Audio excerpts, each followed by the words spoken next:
శ్రీ గురుభ్యో నమ. శ్రీ గురు చరిత్ర అధ్యాయం 17. శ్రీ గణేశాయ నమ. శ్రీ సరస్వతి నమ. శ్రీ గురుభ్యో నమ. ప్రస్తావన. ఈ 17, 18, 19 అధ్యాయాలలో శ్రీ నృసింహ సరస్వతి స్వామి యొక్క అవతార లీలలకు ముఖ్య రంగస్థలమైన అమరపురము అంటే నరసోబావాడి క్షేత్ర మహత్యాన్ని, అక్కడ శ్రీగురుడు చేసిన లీలలను వర్ణిస్తుంది. ఆయన ఒక మూర్ఖ బ్రాహ్మణుడి తలపై తమ చేయి పెట్టి సకల విద్యా పారంగతుడిగా చేశారు. ఇలాంటి లీల శ్రీ స్వామి సమర్థులు 1856 నుంచి 78 జీవిత చరిత్రలో చూడవచ్చును.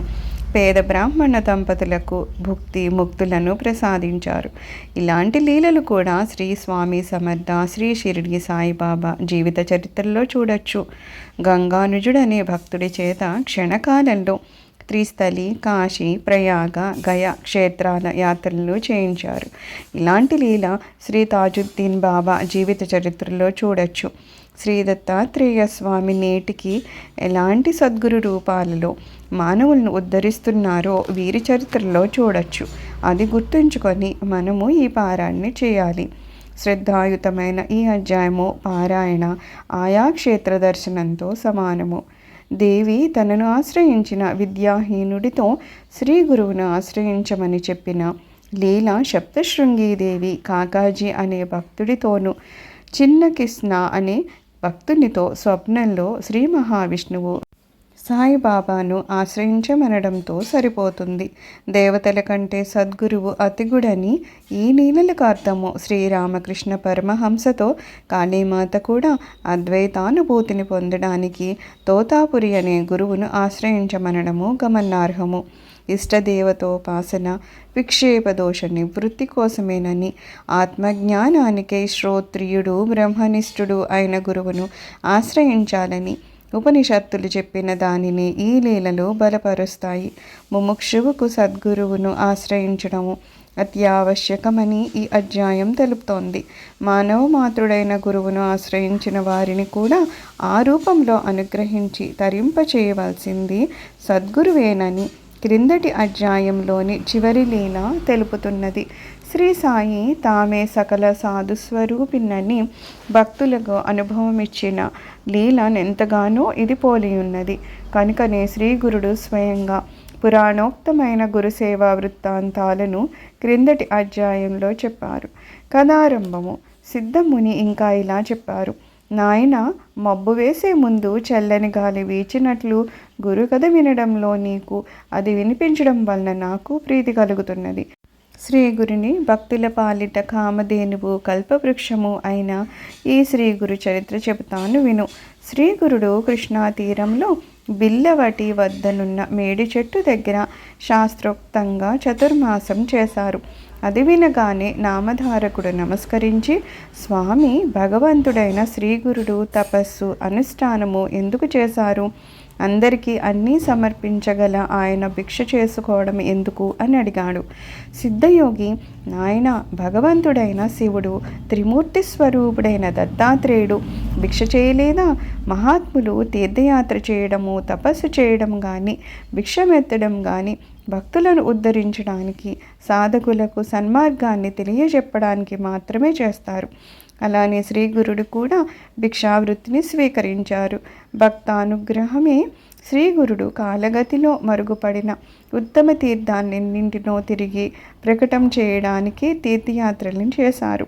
కేవలము లౌకిక సుఖాలను మాత్రమే ఆశించే మూర్ఖులు, స్వార్థపరులు తమను ఆశ్రయించకుండా చూచుకోవడానికి ఆయన కొంతకాలం గుప్తంగా ఉన్నారు.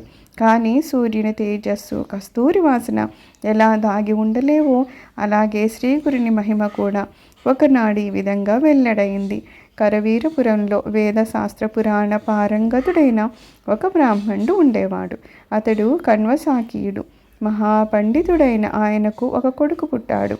కానీ అతని చిన్నతనంలోనే తల్లిదండ్రులు మరణించారు.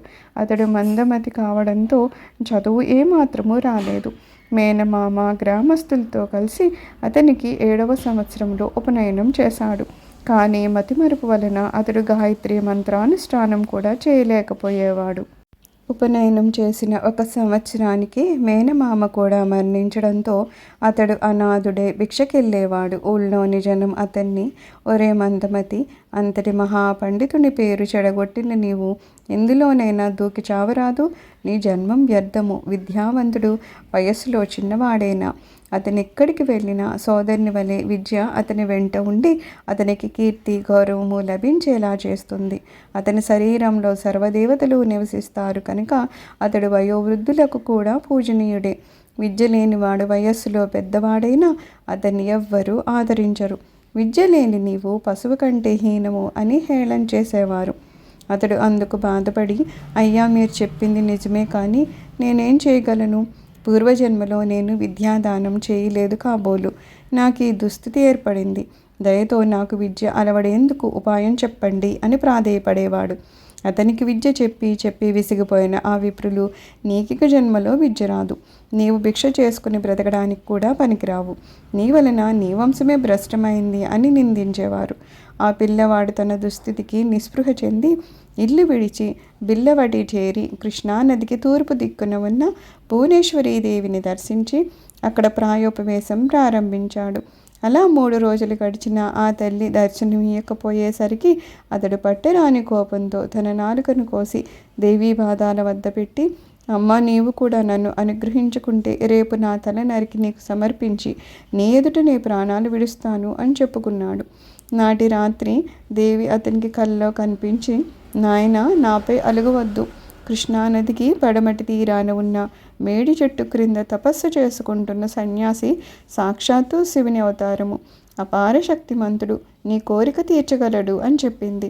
అతడు వెంటనే నిద్రలేచి బయలుదేరి శ్రీగురుని దర్శించి సాష్టాంగ నమస్కారం చేశాడు. శ్రీగురుడు ప్రసన్నుడై అతని శిరస్సు మీద తమ చేయును ఉంచి ఆశీర్వదించారు. అతనికి వెంటనే నాలుక రావడమే కాకుండా సకల విద్యలు సిద్ధించాయి. కాకి మానస సరోవరంలో చేరి రాజహంసగా మారినట్లు, పరశువేది స్పర్శతో ఇనుము బంగారమైనట్లు శ్రీగురుని హస్తస్పర్శ వలన ఆ విప్రకుమారుడు మహాజ్ఞాని అయ్యాడు. శ్రీగురుని నివాసం వలన ఆ స్థలము మహామహిమ గలదయ్యింది. శ్రీ దత్తాయ గురవే నమః.